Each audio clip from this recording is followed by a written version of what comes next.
welcome to Amadeus Aromatherapy's online version of first aid and aromatherapy. I hope you get a little something out of this, and I thank you for taking the time out of your day to join me. We're going to make an after bite stick today, and we're also going to make something called a Band-Aid in a bottle. An after bite stick is exactly what it sounds like. It's meant to be used after you have realized you've been bitten, possibly had a scrape, maybe had a bruise of some sort. Our product today is very, very simple. It is meant to actually be used at home and to be made at home, so hopefully you'll be able to follow along. And every one of these products is very, very easy to get, either locally or right online. We're only going to have 4 ingredients plus some essential oils in our after bite stick. Those ingredients will include beeswax, cocoa butter, coconut oil, and something called jojoba. If you don't have jojoba oil, that's okay. You can substitute it with olive oil, sweet almond oil, sunflower oil, grapeseed oil, anything like that. So what I've done here is I've created a double boiler. It's a small pot with about 1/4 cup of water in it. You may have to add a little bit more. A glass Pyrex measuring cup. You want to make sure that that's in top shape, no cracks or anything like that.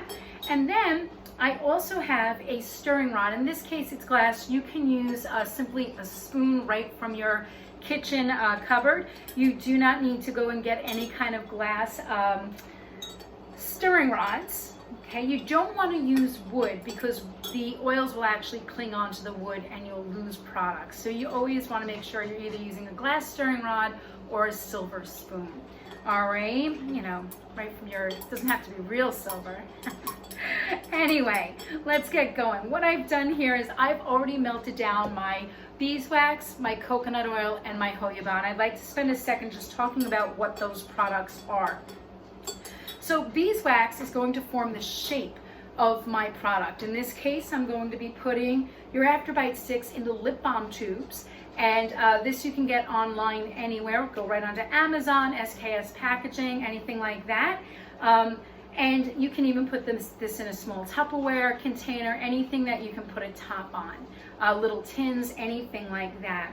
I'll be placing them in a lip balm container simply because I want you to be able to carry it along with you. Great to leave in your nightstand, excellent to put in a backpack for either hiking or for school. If you're going out on a fishing trip, down to the water, down by the beach, out with friends, excellent to carry along, small enough that you really can just tuck it away and not even worry about it. Now, some people do put these in tins. Some people make really large, giant bed bite sticks with them. It's really your preference. So beeswax, as I mentioned, is going to form the foundation. Jojoba is going to allow our product to really blend together, and coconut is going to add a really nice moisturizing, silky feel to our product. When I add my cocoa butter, that is going to add a real rich, full sort of feeling and scent to our entire product. Now, why use these in first aid? Well, every single one of these products, they're called carriers, by the way. They help to carry our essential oils onto our body safely. Every one of them cleans the skin, moisturizes the skin, and heals the skin. And that's why I want it in a first aid product. So as I mentioned to you, I put in here 1/2 ounce of beeswax, and I'm mixing that up.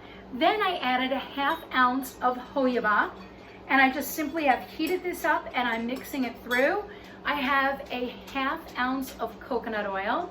Now, our beeswax, while it gives our product some glide, I had mentioned before too that jojoba actually helps our product stay nice and silky and helps it to blend a little bit better. But jojoba is really nice too because not only does it clean the skin and moisturize the skin, as I mentioned, it heals the skin, but it also tries to balance out the pH in our skin, keeping our skin nice and healthy at all times. So I've put 1/2 ounce of that in. Our coconut oil, of course, is just loved for not only its cleaning benefits, but the fact that it's such a great moisturizer and such a wonderful skin healer. Not only will it help heal the skin, it'll help to try to reduce any kind of inflammation, any kind of scarring, any redness, anything like that. Same with our jojoba, it will also take away the redness. Our cocoa butter smells like chocolate, and it is absolutely wonderful. It adds a real richness to our product. It will add a really beautiful scent to our product as well. But cocoa butter cleans the skin. It helps heal the skin, helps to reduce redness, scarring, any kind of flare-up. All of these, by the way, pain relievers, which is really important. It takes the itch away as well. And that is something that when we've been bitten, you know, it helps you to stop scratching that bug bite or that cut, thereby reducing the chance of getting an infection. We always tell people, listen, if you really have a bad bite or a bad cut and it doesn't look like it's getting any better, please go see a doctor. Alrighty, so those are our 4 products, and all I have simply done is melted them down. Nice and easy. And I want to just talk a little bit more about what they all do. So as I mentioned to you before, each of these is a moisturizer. And in aromatherapy, that's called a humectant. A humectant attracts moisture and locks it in. So it keeps the moisture on the body and in the body. That's a very, very important concept to truly understand. Some other really neat features of our carriers today, jojoba is very unique because it has a very slight nutty scent to it. However, that scent does not transfer into our product. It's actually something called a fixative. And what a fixative does is it looks for heavier molecules. In this case, it will be our essential oils, and it will absolutely cling on to them and make them smell actually a little bit stronger than they really, really are. And that's one of the reasons we're using that product today as well. So I have melted this down. I want to put my essential oils in now. I'm going to be putting in some lavender, some tea tree, and also I'm going to be putting in some peppermint. We want to put in about 5 drops of each. I just want to do some nice equal amounts, and you can mix and match as you go. If you like a little more lavender, that's fine. If you're not really necessarily a fan of tea tree, you know, you can add another drop of peppermint. 2, 3, 4, 5. Can't count and talk at the same time. And all I simply want to do is just mix that up a little bit. I'm going to take that right off of the heat, put that over here, and then get this out of the way for you. I'm going to pipe them in. Now you can, if you have a really good steady hand, you can pour these in. I have to tell you, I usually use little pipettes. You can get them right online as well. Your science teachers may have a couple that you can borrow. And I simply put them right in. I just pipe them right into my lip balm tubes. So let's talk a little bit about the different essential oils while I'm piping these in. These essential oils, I have to tell you, they're all very powerful. Lavender is the most popular essential oil in the entire world. It is bought more times than any other essential oil. Lavender is antibacterial, antifungal, antimicrobial. It actually comes from the mint family. Has a little bit of an effect on the digestive system. It's an anti-inflammatory, so if you happen to have a cold or anything like that, if you take a little bit of lavender and put it on a tissue or a cotton ball and put it near your pillow at night, not right on top of you, but just enough so that you can smell it, it actually reduces your sinus cavity inflammation. It makes it a lot easier to breathe. One of the biggest problems we have when we have a cold or allergies is the ability to breathe through our nose. So lavender actually helps reduce that inflammation. As I mentioned, it's antibacterial, antifungal, antimicrobial, so it's a major germ killer. And that's what we want when we're talking about any kind of first aid, wound care or bug care, bug bite care. So that's one of the reasons I absolutely love it. It's also got pain relieving abilities and will also reduce the itch. It's excellent for burns, lavender, especially some sunburn. Or again, if you happen to have, a bug bite that, like a mosquito bite that's getting a little red, and starting to feel maybe even a little bit warm, you absolutely can use a little bit of lavender. This bug bite stick would be excellent. You always want to make sure that after a day or so, if you don't see any relief or you feel that it's not getting any better, that you do definitely see a doctor. So that is a really important aspect. And I'm just going to keep filling these up. So we also have tea tree, and tea tree, of course, is known for its antibacterial, antifungal, and antimicrobial benefits. Most people know that it is a major germ fighter. If I have to give you any go-to germ fighting essential oil, it's always going to be tea tree. Eucalyptus is really good also, and you could trade that out if you wanted to substitute tea tree for something else. And of course, peppermint. Peppermint is great because it is a great product that helps to circulate the bloodstream. It helps to re-energize and create new skin cells. So it's actually helping the skin heal from the inside out. It is also antibacterial, antifungal, and antimicrobial. On top of that, peppermint is wonderful because it really helps to open up, it sounds a little silly, but it helps to open up the respiratory system. And when we're not feeling really good, one of the things that we do, especially if we're in pain or discomfort, we actually tend to take very shallow breaths. We don't tend to breathe very deeply. Well, peppermint helps aid with that. And when we breathe very deeply, it also helps to reduce our anxiety. So that is something to always consider. I'm almost done piping these in, but I do want to talk to you from a physical perspective. We spoke about the 3 oils, but what about from an emotional perspective? Well, we know that lavender is really helpful at calming us down. It's an anti-anxiety essential oil, and it's believed to actually have an effect on the central nervous system. So it's wonderful for relaxation. It's wonderful for sort of saying, okay, hang on a second, let me handle whatever the situation is. Peppermint helps us to focus. Peppermint helps us to say, okay, let me deal with this now. So we have one oil that's helping to calm us down, and another that's sort of allowing us to sort of take charge of the situation. I have a really bad bug bite, I have an abrasion, I slipped and fell, I have a, I just sort of skinned my knee, it hurts. Let me handle this now. And tea tree is a motivator. It allows us to get up and really get going. So we have oils that help us physically, and they also are helping us from an emotional perspective. If you were to, go hiking with a friend, the friend slips and falls, a product that has lavender in it, like this Afterbug stick, actually not even putting it on them, but letting them smell it a little bit, believe it or not, will actually help reduce their anxiety. It's a little thing people don't tend to know about essential oils. So what I'm going to do here is I'm simply going to allow this product to sit and let it cool off a little bit. Then I'm going to come back and I'm going to put tops on it.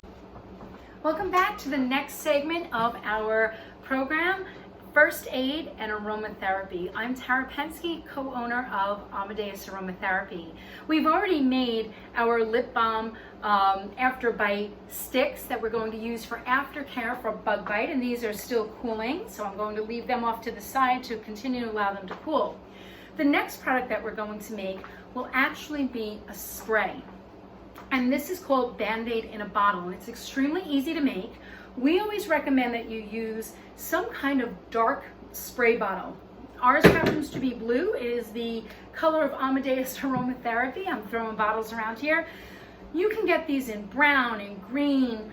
You can get them in purple. We've seen rainbow colors, all sorts of colors. The idea with any type of aromatherapy spray product, you always want a dark bottle because you want to keep light out of the bottle.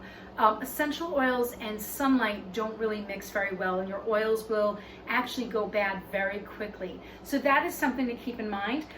It should be a spritzer, in this case, a bottle that you can simply spray, and you should keep it in a nice, cool place. I love to keep things like this in a refrigerator, but a nice, cool place out of the sun and away from real heat or heating elements. So you would not want to put this on a windowsill or anything like that. So let's get right into our product. Our product today contains aloe vera gel, and it contains distilled water, so it's considered a hydrogenous product, a water-based product, and it will also have a little bit of jojoba oil in it. You can even add witch hazel if you wanted to this product. We did not do that with yours, but that's certainly an option. And you have some essential oils in here as well. Today we'll be using an essential oil called frankincense. We'll be using tea tree, and we will be using lavender. So I hope you enjoy. So if you take a look at this, this is a very, very small 2-ounce bottle that you can take along with you anywhere. You can absolutely double or triple this recipe if you want to. Alrighty, so what's inside of it? Well, the very first thing I put in is 1 ounce of aloe vera gel. Aloe vera gel you can get all over the place. Just a word of caution, if you're going to use it in an aromatherapy product, you want to get 100% aloe vera gel. All right, there are many products out there. If you look at the ingredients, they aren't 100%. Some of them only have 20% aloe vera gel, and they've got a whole bunch of other chemicals and preservatives in them. Look for 100% if you can. You can also make your own aloe vera gel, which is a completely cool thing to do. You can get aloe vera fronds right at a grocery store, and you actually cut them down, and you would have to pulverize them in a blender. It's really not hard to do, but again, that would be something you could also do on your own. A really neat project to do on a Saturday, and you could put that in here as well. I've mixed this with about 3/4 of an ounce of distilled water. Distilled water is very specific. You can buy it in any grocery store. You always get it in the gallon size. It comes probably anywhere from 89 cents to $1.59. I've seen them. It's always in a gallon jug.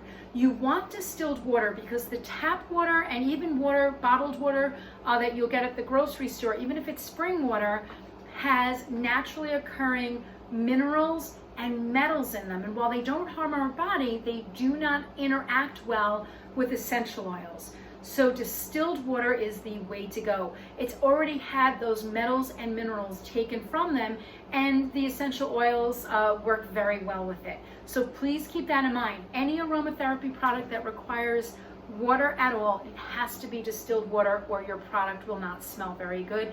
And at first you won't realize it, but about a week later you'll say, doesn't quite smell as good as lavender should. So just keep that in mind. So again, a dark bottle, some kind of colored bottle that will block sunlight. You want a spray top in this particular case, a mister, and you also want to make sure you're using distilled water and 100% aloe vera gel. Some people ask me, can I use the juice, which is something that you can absolutely consume as well. You can, it just has a different texture to it. It's a little bit lighter. I like the gel because it's a little thicker and the essential oils cling on to it a little bit better. So I've placed that in here, and I've got my product mixed, and I want to go ahead and I want to add my essential oils. Before I do that, I have another little trick in aromatherapy. This happens to be something called jojoba. Jojoba oil helps to actually cling on to the essential oils and allow them to disperse into the air and onto your body without allowing the essential oils to just simply evaporate into the air. Jojoba is something called a fixative, and a fixative does not actually carry its scent into our product. What it does is it seeks heavier chemical components. In our case, they'll be essential oils. They're a little bit heavier, and it will attach itself to them, clinging onto them. And when they are put in the product together, it will make our essential oils smell a little bit stronger. But when I use them in a spray product, they will actually cling to the essential oils and allow the essential oils to really cling onto our body or up in the air. They just simply will not dissipate. So whenever I'm using a water-based product, which again can very easily just simply evaporate into the air, I need to think a little bit about what is going into it that's going to help my essential oils stay on me and work, because we need this to help heal our skin, and what's also going to be beneficial. Aloe vera is an excellent skin healer. It's excellent for reducing inflammation. It's excellent for cooling a very hot area, whether it's through sunburn or a bug bite or some type of wound. It is excellent for cleaning it out as well. It's an ultimate first aid product that many people think really is only for sunburn, and it's absolutely not. It has multiple uses. Our jojoba cleans the skin. Our jojoba is a humectant, so it attracts moisture and locks it in, which helps to heal the skin. And on top of it, it actually helps to reduce pain, reduce inflammation, as well as make sure scarring doesn't really occur. And if it does, it will reduce that tremendously. So I like to put just a little bit, a couple squirts in there. And you don't have to shake it again at this point. From there, I want to put in my tea tree. Tea tree is antibacterial, antifungal, and antimicrobial. It's absolutely wonderful. And I'm going to put in 7 drops of that. It will smell stronger. I can get away with a little bit more in a water-based product because it really dissolves a little bit as it gets in there. Tea tree is the ultimate germ fighter. So if I've got any kind of cut, abrasion, anything like that, that's the way to go, is with tea tree. But I want my product to smell really nice. And there's another essential oil out there that has been used in history. We see it even in ancient religious texts, and it's frankincense. Frankincense is known to heal wounds. It is known to be antibacterial, antifungal, antimicrobial. It's an anti-inflammatory. It is also a major pain reliever. We want to put 7 drops of that in as well. And of course, it cleans the skin.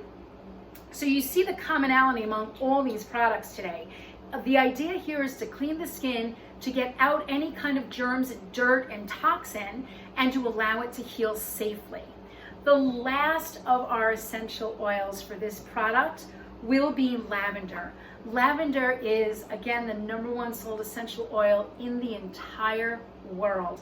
It is calming, it is relaxing, it's the kind of oil that truly makes you feel less anxious. If I've gotten hurt, if I have a bug bite that's really bothering me and I get agitated, lavender helps to really reduce that emotional feeling and to simply calm us down a little bit. Physically, antibacterial, antifungal, antimicrobial, just like my other essential oils here today, a real germ fighter as well. So you have 3 essential oils that have germ fighting abilities that in a first aid situation are going to help somebody. I want to add 7 drops of that as well. 6, 7, alrighty. And I'm going to put my top on, and I want to shake that up.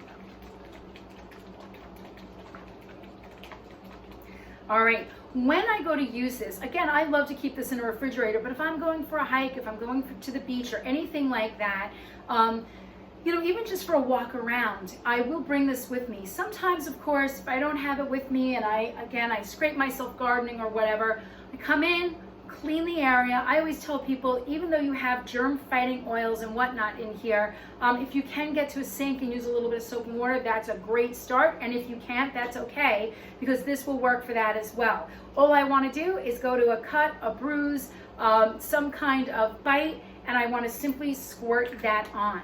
Now, people will say, well, what if I really cut myself and I'm bleeding really bad? You do not want to simply put this on a real oozing cut. You want to make sure you stop that bleeding first and make sure that the cut itself is not still active. You definitely want to make sure you do that. If you find after a while that it's still bleeding, you do need to seek medical care. None of this replaces sound medical advice. So always remember that. Aromatherapy is wonderful, but it is an alternative, and it's never in place of going to a doctor if you have a really serious wound or infection or anything like that. But it can absolutely help out in a less serious situation. So I would simply want to just put that on my bite, on my cut that's already starting to heal, on even a bruise, and allow it to just sit in there. If you feel that maybe it's stinging or it's itching you, go over to a sink, wash it off, pat it dry. You've got those oils on you and in you already, and they should be starting to help you out. If it's not bothering you, just simply leave it on and allow it to really work its magic. When you are done with it, put the top back on. Again, store it in a nice, cool, dry place. You can stick it in a refrigerator if you want, and use it whenever you have a very, very easy first aid situation that is something that you need to address right away, and use it in good health. We hope that you've learned a little something here today, and that you will use this for first aid and for assisting yourself, your family, and your friends. Thanks so much again for joining us. See you soon. Bye-bye.